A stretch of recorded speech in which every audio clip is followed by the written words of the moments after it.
or that he didn't really die, so they're forgiven all over again, except that apparently he's got to come back and die again before, or the whole experiment has to be rerun to be convincing. No, I say what Socrates taught me is exactly that the definition of an educated person is knowing how little they know and being modest and humble in that sense, not in the sense of self-abnegation, but saying, please give me the strength to realize that I'm only on the first step of a voyage of inquiry and discovery. And that method is the one that has set more people free than any faith. Against this, again, the Prince of the Church will tell you, well, again, a rather totalitarian thought, love is compulsory. And you have to love someone who you also are forced to fear, in fact, who you're enjoined to fear.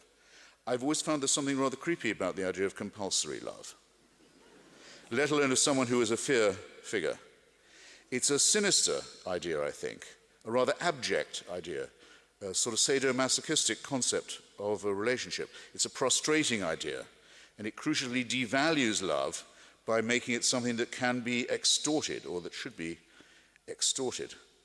As well as poisoning the well of intellectual inquiry, it taints the well springs of our finer emotions. And now I've mentioned poison, I suppose I have to go from the megalo if you like, to the micro, to this very simple question that we're stuck with, and I must not trespass too much on the time I have with the Reverend Jones, but take the simplest case about whether our morality is innate or not.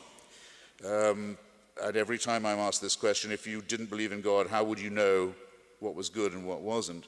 Every time I'm asked to speak on this, the Daily News allows me to give a different answer and give a different example. Take the simplest case of what I believe is innate, our instinct for our children. You don't have to be a parent to have this.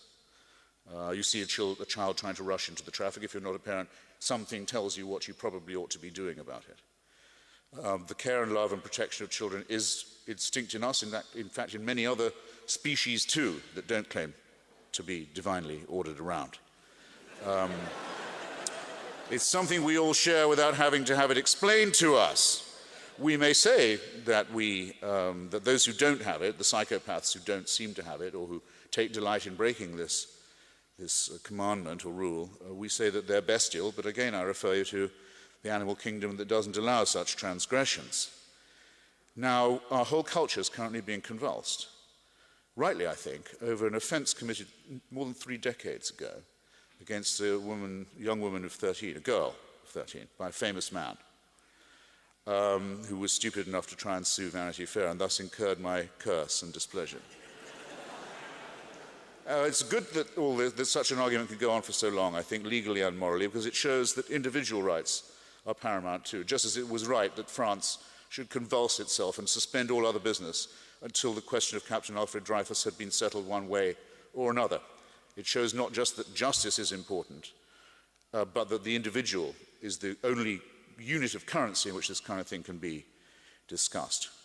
Now, the very best I found you can say in Mr. Polanski's defense would be that there was some kind of sick complicity involved, that either the girl or her ambitious parents or the general context of permissiveness or something of the sort gave him the feeling that it was probably okay or not that bad to give her a muscle-relaxing drug